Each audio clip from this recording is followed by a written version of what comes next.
Hello guys, হচ্ছে আমাদের শাহরাস্তি উপজেলার কালীবাড়ি মাসের কার্তিক মাসের মেলা। এই মেলায় প্রত্যেক বছর অনেক লোকের সমাগম ঘটে। এবারও তার ব্যতিক্রম নয়, এবারও অনেক লোক আসছে। এবার মেলা যথেষ্ট সুন্দর হয়েছে। তো আমরাও আসছি মেলায়, আপনারাও আসবেন, আপনারা আমন্ত্রিত।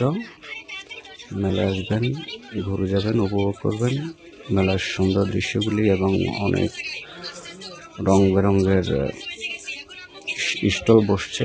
মেলায় সকল ধরনের জিনিসপত্র পাওয়া যায়। তো আপনারাও আসবেন, আমরাও আছি। বাই।